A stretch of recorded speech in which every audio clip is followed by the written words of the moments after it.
Welcome back to Nick Lenz's Doctor Who review, episode number 27. This is reviewing the 75th Doctor Who story ever released. Plus, there's two other noteworthy things about this one. One is the first full story of Tom Baker's run, and two, it's the opening story for season 12. Robot. Yep, Robot, written by Terrence Dicks. Now, the thing with this story is that this is a passing of the torch type of story, where we end one era and start a new. That's mostly put the gist of the story. Now, this one does have a couple of final appearances, mostly anyways. Like, for example, this is also the last time, for about a year until the Brigadier shows. The Brigadier himself, after this very story, only played Nicholas Corton, the guy who played the Brigadier. He only played him a handful of times after this. Terror of the Zygons, Merit Undead, Five Doctors, and Battlefield. Roughly 4 more times after this. I'm covering 2 of them in the near future. Yep. Yeah, as for Benton himself, I think he appears like a couple more times after this, and that's it. Yeah, that's it for Benton. In case you're curious, though, where's Mike Gates? Nowhere in the story. Yeah, as for what happened to him, supposedly, did he die? I'm looking at the TARDIS wiki. Also, I should talk a little bit about the robot himself. The actor who plays his voice, is a guy by the name of Michael Cargill. And you might be curious, though, is this his little appearance of this very robot, which is called K1? Yes, it is. But they've had it has some legacy in Doctor Who. From what I read online, it popped up in a audio drama, and it popped up in a couple audio dramas and a comic book afterwards. And here's a fun fact for you: when they had their appearance by the robot K1, well, technically at the time was K2. It's the same voice actor. Yep, the original voice actor. His name is Michael Kerr, who also played, get this, the Cyber Controller in Tomb of the Cyber, which I have covered. Which he also replies the guy in Attack of the Cyberman, which I have not covered yet, but I like this one. I'm going to cover it in the future. He was also in Frontier in Space as second Ogeron, and this one he only appeared in 4 stories. Yes. And he basically appeared as K2 in that one. Now, in the case of this robot himself, I like the look of this robot, but he's very clunky. As for who played him, per se, you could probably tell it's probably a guy in a suit, obviously. Now, in the case of the story, it picks up right where Planet of the Spiders leaves off. Yep, picks up right after that. By the way, in case you're curious about the recap, what they do for the first few minutes of this episode, for some reason, they don't include the guy who they met just last story. It's like if you jump into this thing right after, if you start Tom Baker's with this particular story, but you're wondering, you watch this, you can tell the Brigadier's here because people probably saw him if you missed the entirety of John Pertwee's run, you're probably wondering, number 1, what the heck is Brigadier doing here? Number 2, who is this woman, Sarah Jane Smith, even though she just appeared just last season? If you jump with this fresh, if you want to start Tom Baker's run for this story, you got to watch Planet of the Spiders. Because the events of that story leads into this, directly. Because it picks up exactly, not exactly per se, it doesn't do a recap, but it does pick up exactly where we left off last time. So the Brigadier, right after the Doctor regenerates from John Pertwee to Tom Baker, he proceeds to call for a doctor. Because he has his physiological change. Okay, fine. So he's taken to the sick bay, which they find on a ship. This is basically an infirmary here. Yeah, and apparently, according to Sarah Jane Smith, that Harry Sullivan, this actually is his debut, by the way, who actually was here for pretty much the first season of Tom Baker's run, left at the start of his 13th season of the show, and then popped up one more time after that, and that was it for Harry Sullivan. because the actor himself is no longer alive. As a matter of fact, most of the actors in this story are no longer alive. I think the only one left alive is probably the actor who played the robot. He's still very much alive. And Tom Baker. Everyone else since passed away. Sarah J. Smith passed away about 6 years ago. Same time the Brigadier passed away too. Yep. So, the story for this one is that we have this mysterious robot who has this weird vision. They have this show up a few times, and it steals plans for a disintegrator gun. Yep. Now, basically, watching this, if you watch the John Pertwee here, it feels like a John Pertwee story. Just insert Tom Baker here, and it kind of feels that way. Yes, we do see the debut of the iconic look for Tom Baker with the scarf, the hat, and the complete attire. And it's a look he would keep for the first 6 years of his run. Into the last season of the show, where he replaced his scarf with this ugly, with this red and purple scarf that he had during the last season of the show, until it was basically in story, ripped apart by Peter Davis's Doctor in the Cash to Valva story. Now, here's something you might find interesting. Despite the fact we have the TARDIS here, the interior is never seen in this entire story. You might be thinking, like, in this first season, when's the first time the interior is ever seen in this season? The interior is not seen in this particular season until, like, I'm trying to think here, when was the first time?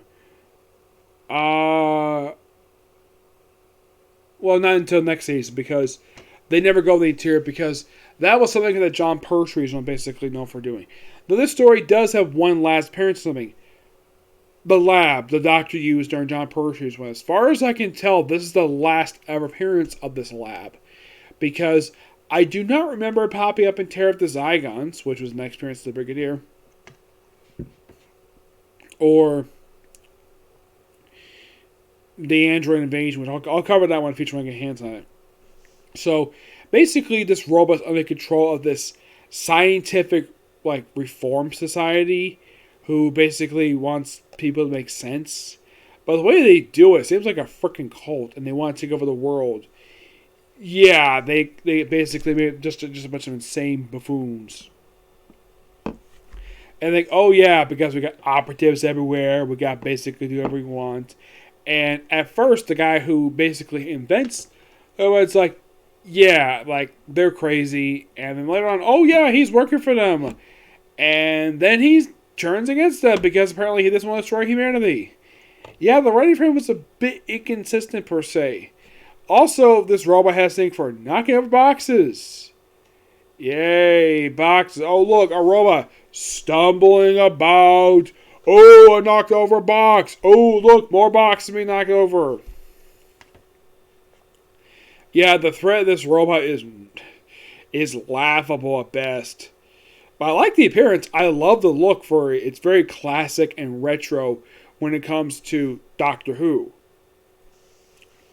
So, basically, they do in fact detail some stuff here that, as far as I can tell, is never really brought up again after this.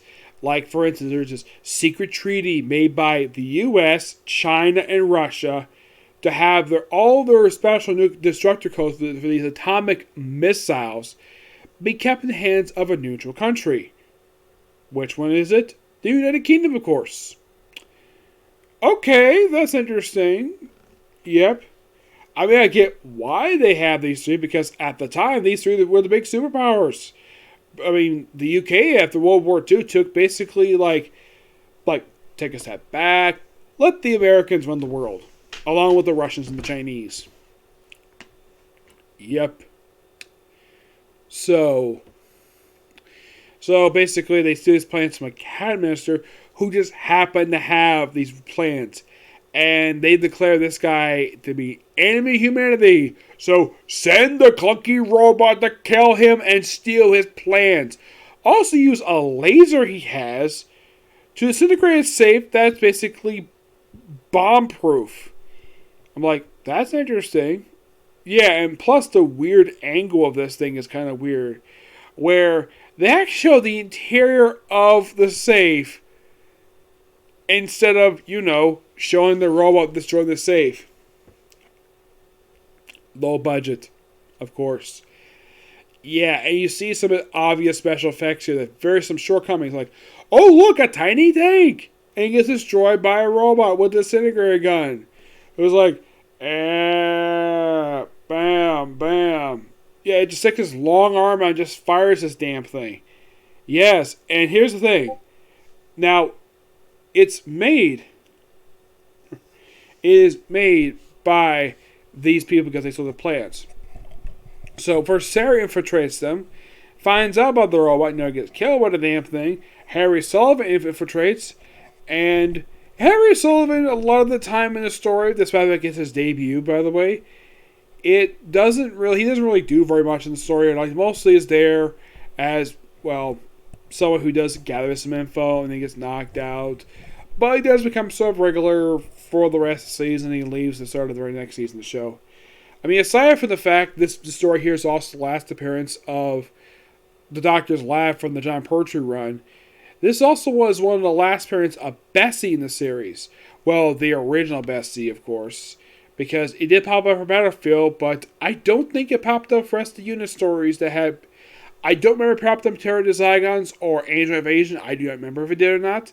But it's great to see Tom Baker driving Bessie.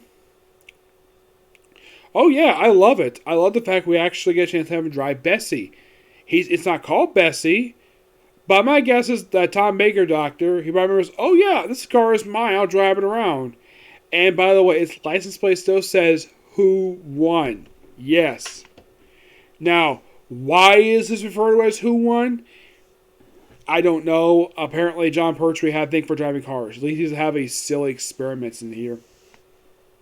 Or silly vehicles.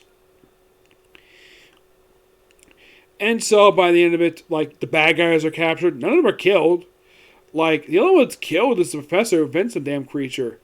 Yeah, he's killed by his own creation. He's like, oh no, like, remember saying collapses, and he goes nuts, and then the Brigadier try to use the disintegrator trying to destroy the robot, and going freaking giant size. So, during this period, the Doctor develops, oh yeah, it's made of lead metal, and it can be destroyed by a virus. Yes, a virus. That he puts in a red bucket and has Harry Sullivan drive the damn thing. Surprised it didn't eat up the ground. Well, it eats up metal, so he splashes on the robot, and somehow this virus eats his whole robot, shrinks him down, and he's completely destroyed. Yep, and that's what I see of this robot per se. But the robot itself does pop up.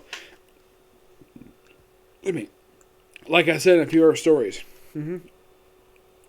Yes, for the start of Tom Baker's run, it's pretty interesting for what it is. I would say probably the best thing about this story is Tom Baker, Elizabeth Sladen, and Nicholas Courtney. These three do great in this story. I would definitely throw in there the actor who plays Benton as a guy who pretty much in the way gives Doctor to use the virus to destroy the robot. Yep. I like the fact he's using the story. The one guy pointed out, it's basically like, say, yeah, you're not needed anymore. Yeah, this is a guy, I think he's a guy who actually did a retrospective review of some of the classic Doctor Who stories. Who, I think, as far as I can tell, I think he just got to, like... I'm trying to remember what was this guy's name. Let's see.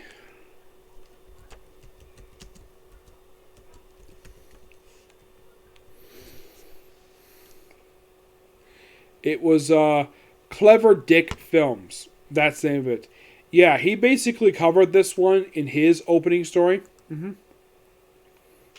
Yep, he did. He pretty much in a way covered this whole era.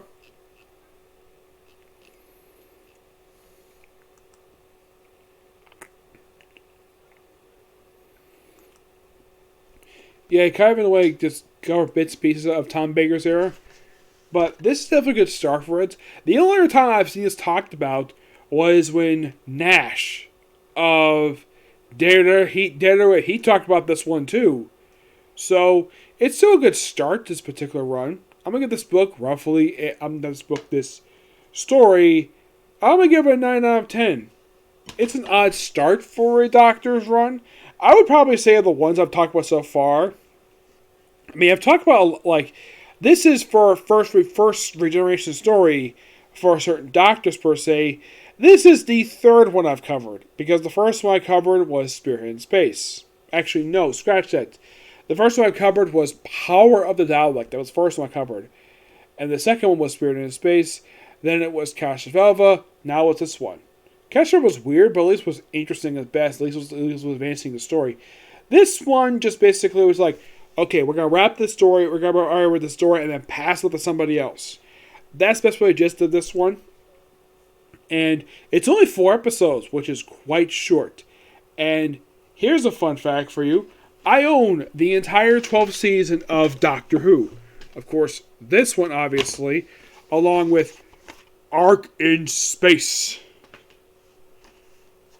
The Centauran Experience, only 2 episodes, this one. Yeah, the shortest one of the whole season. The Genesis of Daleks, by far one of the greatest Doctor Who stories of all time, and one of my personal favorite Doctor Who stories, and one of my favorite Dalek stories of all time. And to cap it off with Revenge of the Cyberman. Yep. And this covers the entire first season of, well, not first season, basically the first year of Tom Baker's run. Yes, in the next review, I will talk about Terror of the Zygons. When I get a chance to watch it tomorrow. Yep. And of DVDs I have left to watch for Doctor Who, like, aside of Terror of the Zygons, there is one more left. Now, in the case of Tom Baker, how many have I covered so far in this review series? Overall, let's see, 1, 2, 3, 4, 5, 6. I'd say about 7 stories overall for Tom Baker's run. Yep, only 7. Which is probably, as I can think of, I think that's probably the second highest for like doctors I cover stories for. I would probably say the one that has the smallest amount is Sylvester McCoy. Only 1 story. Revelation Daleks. That's basically it. The only doctors I have not covered any of their runs so far is William Hartnell and Colin Baker. Colin Baker is not very long. He'll be if I get a chance to do his run will be pretty quick to go through. Yep. So yeah, that's particularly a particular view. Stay tuned for next week, which is going to be a comic corner. That will definitely be a side. Okay, next video. Bye.